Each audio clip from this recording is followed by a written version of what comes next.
ألم تر أن الله أنزل من السماء ماء فأخرجنا به ثمرات مختلفا ألوانها ومن الجبال جدد بيض وحمر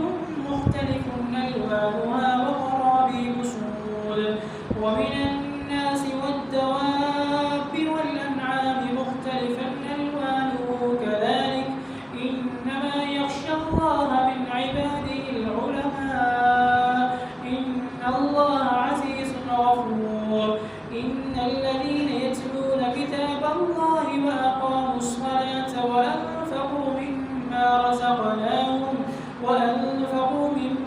رزقناهم سرا وعلانية يرجون تجارة لن تبور ليوفيهم أجورهم ويزيدهم من فضله إنه غفور شكور والذي أوحينا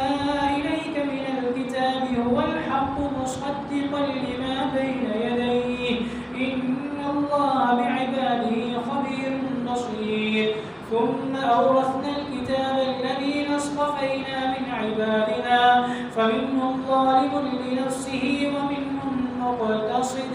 ومنهم سابق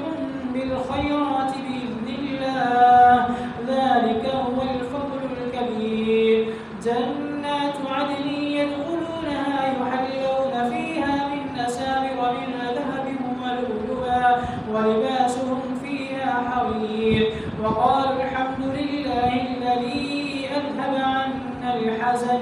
إن ربنا لغفور شكور الذي أحلنا دار المقامة من فضله لا يمسنا فيها نصب ولا يمسنا فيها لغوب والذين كفروا لهم نار جهنم لا يقضى عليهم فيموتوا ولا يخفف عنهم من عذابها كذلك نجزي كل كفور وهم يسترخون فيها ربنا أخرجنا نعمل صالحا غير الذي كنا نعمل أولم نعمركم ما يتذكر فيه من تذكر وجاءكم النذير فذوقوا فما للظالمين من نصير إن الله عالم غيب السماوات والأرض إنه عليم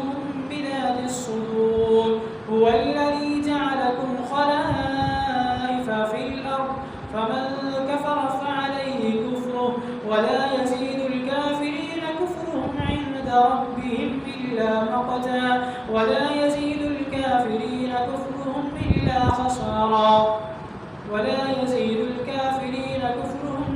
خسارا قل أرأيتم شركاءكم الذين تدعون من دون الله أروني ماذا خلقوا من الأرض أم لهم شرك في السماوات أم آتيناهم كتابا فهم على بينة منه بل إن يعد الظالمون بعضهم بعضا إلا غرورا إن الله يملك السماوات والأرض أن تزولا ولئن زالتا إن أمسكهما من أحد من بعده إنه كان حليما غفورا وأقسموا بالله جهد أيمانهم لئن جاءهم نذير ليقولن هذا من إحدى الأمم فلما جاءهم نذير ما زادهم إلا نفورا استكبارا في الأرض ومكر السيء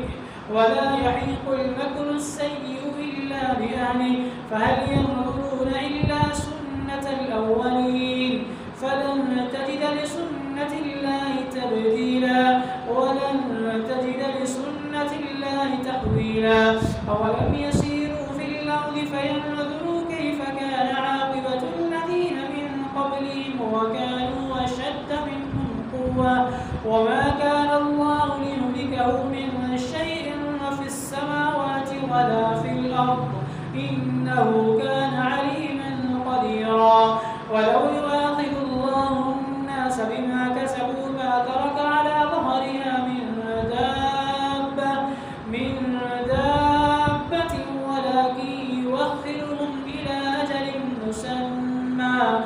إلى